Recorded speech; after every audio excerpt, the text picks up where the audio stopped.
Jangan lupa like, comment, and subscribe.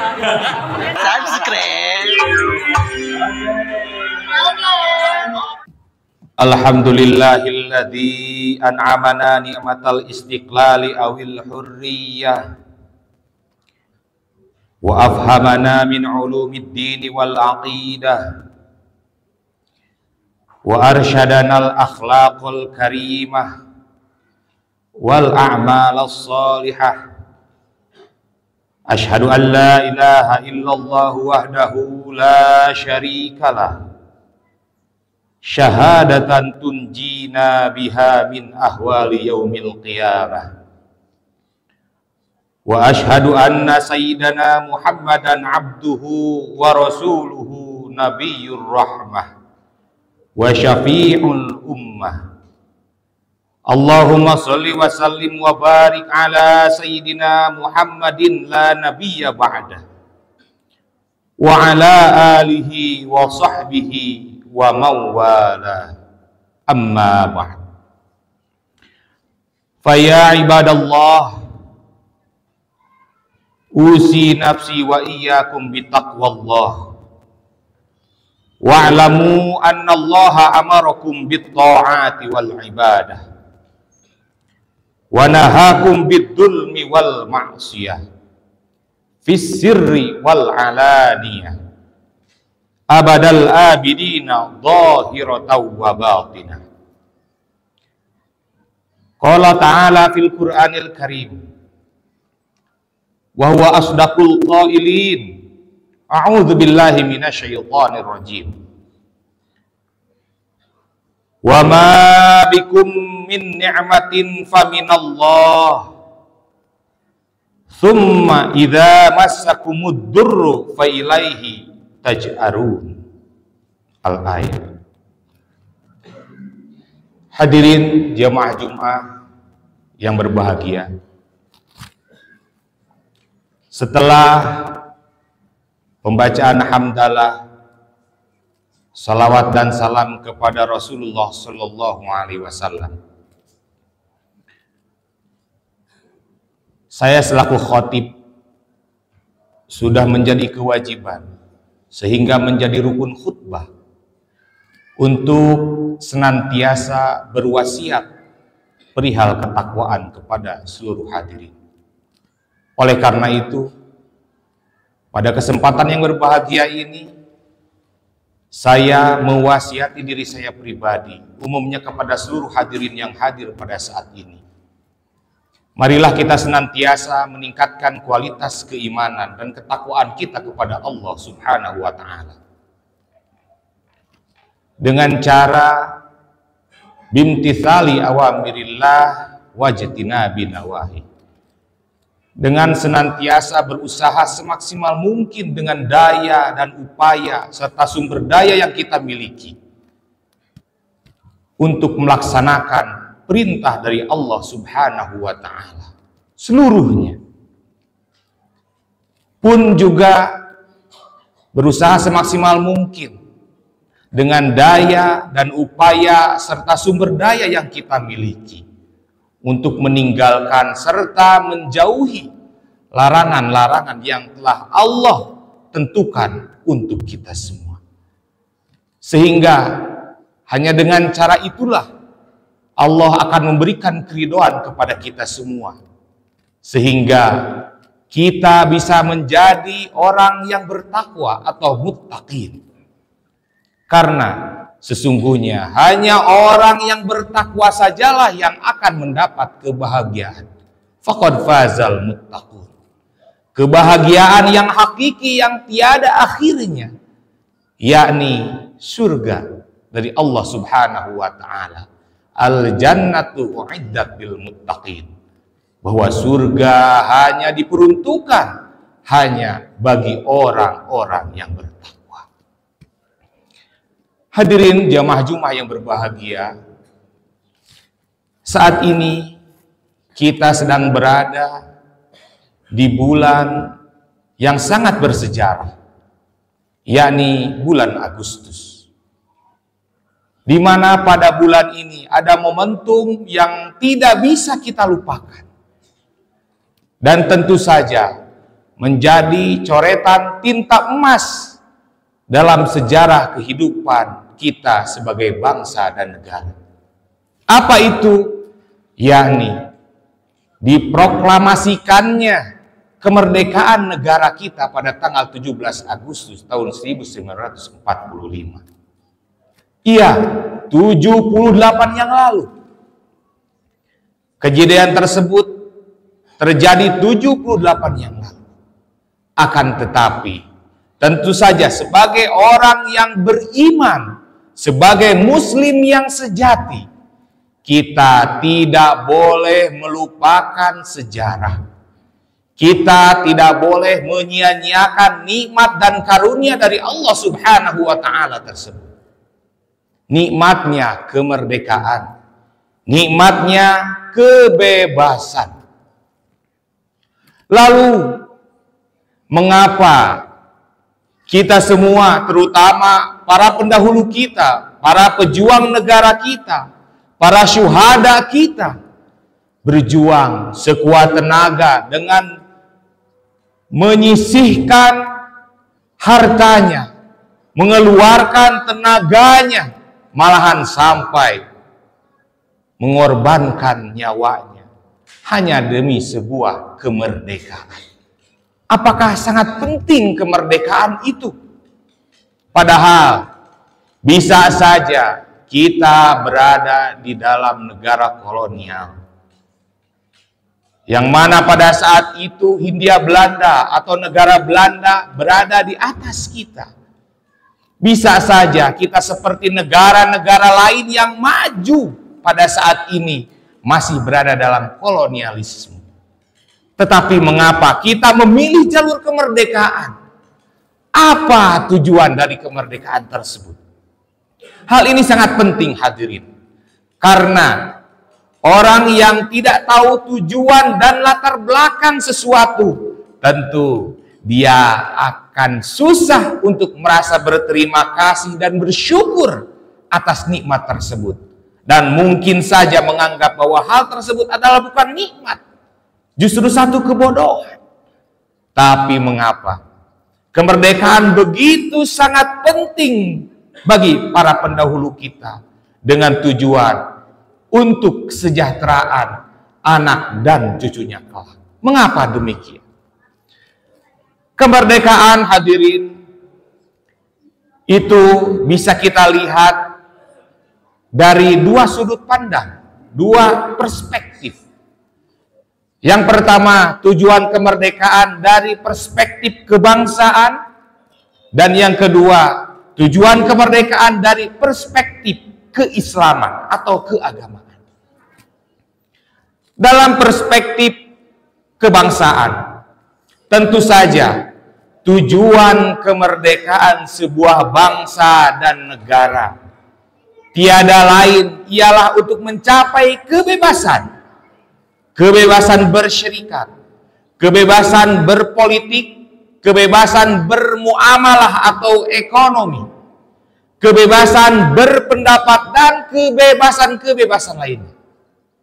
Di mana kebebasan tersebut tidak akan bisa diraih tatkala kita masih berada di dalam penjajahan. Alhamdulillah, hal ini patut kita syukuri. Saat ini kita berada dalam era kebebasan, kebebasan bersyarikat, kebebasan beribadah, kebebasan bermuamalah, dan kebebasan-kebebasan lainnya. Salah satunya kita bisa berkumpul di masjid ini untuk melaksanakan kewajiban kita sebagai seorang muslim pun itu karena kita mempunyai kebebasan untuk melaksanakan agama kita. Kita tidak tahu jika kita masih berada di dalam cengkaman negara lain, apalagi negara tersebut bukan mukmin dan muslim. Bisa saja kita dilarang untuk berkumpul. Bisa saja semua kegiatan keagamaan tidak boleh memakai fasilitas umum.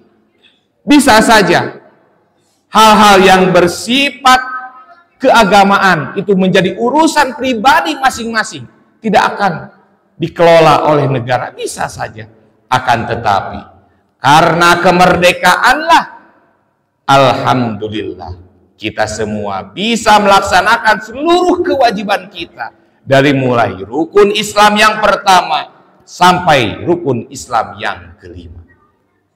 Kemudian hadirin, dari sudut pandang kebangsaan, tentu saja tujuan negara kita merdeka itu ialah untuk kemakmuran dan kesejahteraan kita.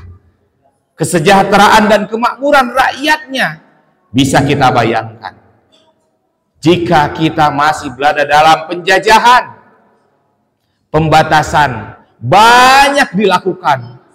Seperti halnya zaman dahulu kala. Ada kalangan ningrat, ada kalangan rakyat jelata, ada kaum agamawan, ada kaum abangan, dan sebagainya, dan sebagainya. Dikelompok-kelompokkan masyarakat dalam berbagai kelas sosial, sehingga kemakmuran sulit sekali untuk bisa direalisasikan. Alhamdulillah, setelah para pejuang berjuang dengan gigih dan kokoh, akhirnya negara kita bisa merdeka dan lambat laun kesejahteraan masyarakat Indonesia bisa tercapai. Kemudian hadirin, yang kedua, kemerdekaan dalam perspektif keagamaan, dalam sudut pandang dan kacamata keislaman. Mengapa begitu penting kemerdekaan tersebut? Tentu saja tujuan kemerdekaan menurut pandangan Islam itu untuk mewujudkan negara yang baldatun thayyibatun, negara yang mernah, negara yang sejahtera, negara yang baik untuk keberkahan dari Allah Subhanahu wa ta'ala. Sebagaimana Allah Ta'ala berfirman dalam surat Al-A'raf ayat 96. A'udzu billahi minasyaitonir rajim. Walau anna ahlal qura amanu wattaqau lafatahna 'alaihim barakatim minas sama. Al-ayat. Seandainya penduduk suatu negeri beriman dan bertakwa, maka Allah Subhanahu wa ta'ala akan membukakan pintu keberkahan kepada kita semua. Jadi tujuan kemerdekaan dalam sudut pandang agama, dalam sudut pandang Islam, ialah mencapai keberkahan supaya kita menjadi berkah, bukan hanya sekedar bebas melaksanakan ibadah sosial, ibadah ritual, ibadah muamalah dan sebagainya, tetapi juga untuk mencapai keberkahan tersebut.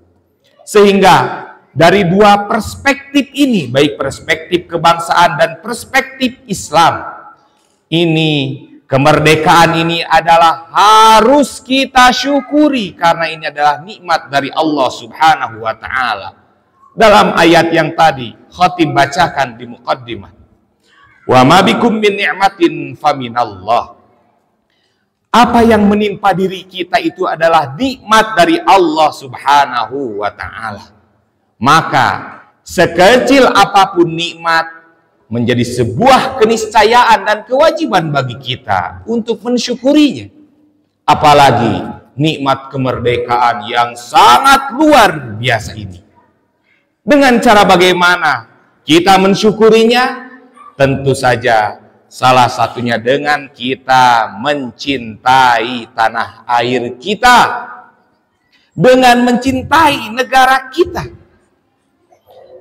Syekh Muhammad Ali dalam kitab Dalilul Falihin halaman 37 mengatakan hubbul watan minal iman. Mencintai tanah air itu sama dengan berarti kita mempunyai iman, karena sebagian dari iman. Ini bukan hadis, akan tetapi ini adalah qaul ulama yang menunjukkan bahwa begitu pentingnya kita untuk mencintai negara kita. Malahan salah seorang khalifah dari Khulafaur Rasyidin Sayyidina Umar bin Khattab, seperti yang dikutip oleh Syekh Ismail Haqi dalam kitab Tafsir Ruhul Bayan juz 6 halaman 442 mengatakan, laula hubbul watan la kharuba baladus. Jika tidak ada rasa cinta tanah air, maka negara akan hancur, kata Sayyidina Umar. Sehingga fabihubbil autan umiratil buldan. Maka dengan cinta tanah air, negara akan sejahtera. Begitu kata Sayyidina Umar dalam atharnya. Sehingga di akhir khutbah yang pertama ini, saya mengajak salah satu cara untuk merealisasikan takwa kita. Salah satunya dengan mencintai negara kita, dengan mencintai tanah air kita. Karena hanya dengan rasa cinta, rasa memiliki, rasa nasionalisme, maka kita akan tumbuh rasa syukur kita terhadap Allah Subhanahu wa ta'ala. Wa in ta'adzana rabbukum la in syakartum la azidannakum wa la in kafartum inna adzabi lasyadid. Jika kita bersyukur atas nikmat yang telah Allah berikan kepada kita, maka Allah akan melipat gandakan nikmat tersebut. Akan tetapi jika kita kufur, mendustai nikmat dari Allah Subhanahu wa ta'ala tersebut, maka ancaman dari Allah, siksaannya itu sangat pedih. Na'udzubillahi min dzalik. Mudah-mudahan kita semua sebagai seorang mukmin, sebagai seorang muslim, pun sebagai warga negara Indonesia, diberikan rasa cinta terhadap negara kita, sehingga kita bisa memajukan negara kita secara bersamaan atau kolektif, kolegial. Amin ya Allah ya rabbal alamin. Barakallahu li wa lakum fil Qur'anil Karim. Wa nafa'ani wa iyyakum bima fihi minal ayati wa dzikril hakim. Wa taqabbala minni wa minkum tilawatahu innahu huwas samiul alim.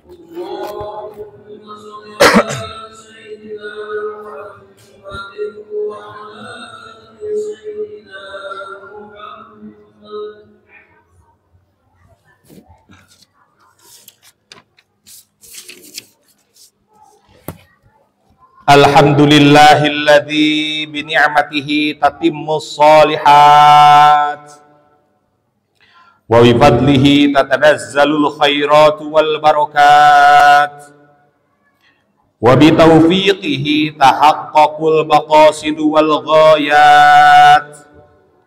Asyhadu an la ilaha illallah wahdahu la syarika lahu rabbul bariyat. Wa ashhadu anna nabiyyana Muhammadan abduhu wa rasuluhu al-muayyadu bil mu'jizat al-mab'utsu bi syarifis sifat. Allahumma shalli wa sallim wa barik ala sayyidina Muhammadin sayyidis sadat wa ala alihi wa sahbihi ulil fadli wal makrumat wattabi'ina wa man tabi'ahum bi ihsanin ma damatil ardu was samawat. Amma ba'd. Fa ya ibadallah ittaqullaha fi jami'il halati wal harakat wa zayyinu bis sifatil mahmudat watrukul ma'siyat. Qala ta'ala innallaha wa malaikatahu yusholluna 'alan nabi. Ya ayyuhalladzina amanu shallu alaihi wa sallimu taslima. Allahumma shalli wa sallim wa barik ala sayyidina Muhammadin wa ala alihi wa sahbihi ajma'in. Amin. Allahumma ighfir lil mu'minina wal mu'minat wal muslimina wal muslimat al ahya'i minhum wal amwat. Innaka sami'un qaribun mujibu da'wat wa ya qadiyal hajat. Allahumma inna nas'aluka minal khairi kulli ma alimna minhu wa ma lam na'lam. Allahumma aslih ahwalal muslimin wa aminhum fi awtanihim. Allahumma ja'al baldatana Indonesia baldatan thayyibatan mutmainnatan. Allahumma adfa' annal ghala wal balaa wal wabaa wal fahsyaa wal munkar wasuyuf wal mukhtalifata wasyada'ida wal mihana ma dhahara minha wa ma batan min baladina hadza Indonesia khassah wa min buldanil muslimina ammah innaka ala kulli syai'in qadir. Rabbana hab lana min azwajina wa dzurriyyatina qurrata a'yun waj'alna lil muttaqina imama. Rabbana innana sami'na munadiyan yunadi lil iman an aminu bi rabbikum fa amanna. Rabbana atina fid dunya hasanah wa fil akhirati hasanah wa qina adzabannar. Ibadallah, innallaha ya'muru bil 'adli wal ihsan wa ita'i dzil qurba wa yanha 'anil fahsya'i wal munkari wal baghi ya'idukum la'allakum tadhakkarun. Wa la zikrullahi akbar. Astaghfirullahaladzim li wa lakum innahu huwal ghafurur rahim.